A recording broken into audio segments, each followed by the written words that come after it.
नीलम गोरे विरुद्ध ठाकरे असं जोरदार राजकारण सध्या पाहायला मिळतंय। पाहूया त्याच संदर्भातल्या टॉप 9 घडामोडी।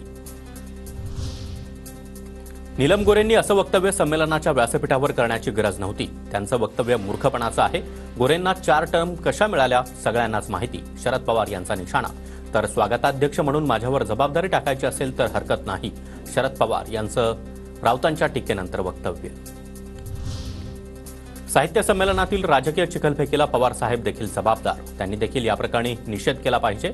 शरद पवार गप्प कसे राहू शकतात? संजय राऊत यांचा शरद पवार यांच्यावर थेट आरोप। तर माझा आवाज आज त्यांच्यापर्यंत जाईल, त्यानंतर ते बोलतील। राऊत यांचं वक्तव्य। माननीय शरद पवार साहेब, हा जो राजकीय चिखलफेक जी झाली आहे त्याची जबाबदारी शरद पवार साहेब सुद्धा झिडकारू शकत नाहीत। ज्या प्रकारचे कार्यक्रम ठरवण्यात आले आणि जी राजकीय चिखलफेक झाली ते सुद्धा तितकेच जबाबदार आहे। पवार साहेबांनी निषेध केला पाहिजे। मी कुणाचा सत्कार करावा आणि कुणाचा नाही यासाठी परवानगी घ्यावी लागत असेल तर यापुढे लक्षात ठेवेन। शरद पवारांचा संजय राऊतांना इशारा। मी कुणाचा सत्कार करायचा नाही, याला इतकी परवानगी घ्यावी लागत असेल तर हरकत नाही, मी लक्षात ठेवीन। साहित्य संमेलनामध्ये बोलताना मर्यादा पाळायला हव्यात। साहित्यिकांनी देखील पार्टी लाईन्सवर बोलताना मर्यादा पाळणं गरजेचं। नीलम गोरेंच्या वक्तव्याबाबत विचारलेल्या प्रश्नाला देवेंद्र फडणवीस यांचं उत्तर। या साहित्यिकांना वारंवार असं वाटतं की राजकारणी हे आमच्या स्टेजवर येऊ नयेत, मग त्यांनी देखील पार्टी लाईनवरचे जे कमेंट्स आहेत हे कमेंट्स करणं हे योग्य नाही आहे। त्यांनीही मर्यादा पाळायला पाहिजे असं माझं मत आहे। नीलम गोरे विश्वासघातकी निर्लज्जबाई। लायकी नसताना 4 वेळा आमदार केलं आणि ताटात घाण करून गेली। आरोपांवर उत्तर देताना संजय राऊतांचा संताप। निर्लज्जबाई आहे, निर्लज्ज, नमक हराम। बाळासाहेब ठाकरेंनी प्रश्न केला, हे कुठलं ध्यान आणलंय पक्षात बाहेरचं आपल्याला शिव्या घालणार आयुष्यभर? तरी आता काही लोकांच्या मर्जी खातर त्या आल्या गेल्या, 4 वेळा आमदार झाल्या आणि जाताना ताटामध्ये घाण करून गेल्या।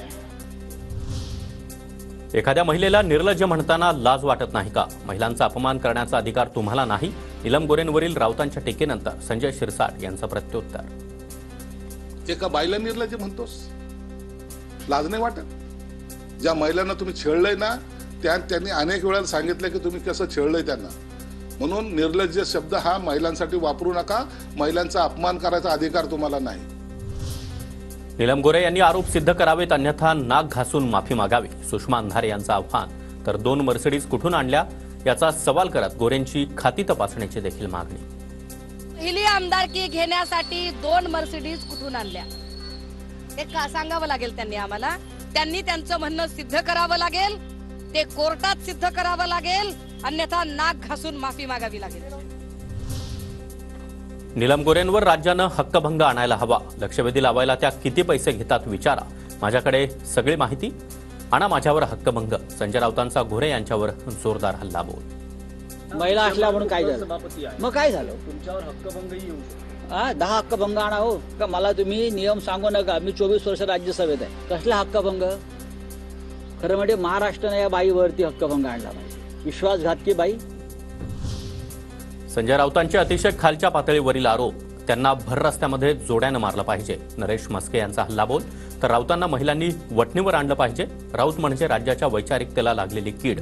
भाजपच्या चित्रा वाघ यांची देखील संजय राऊतांवर टीका। एक वेगळ्या पद्धतीची खालच्या स्तरावरची वक्तव्य करायची आणि माध्यमांसमोर चमकोगिरी करायची, हा त्यांचा उद्देश आहे।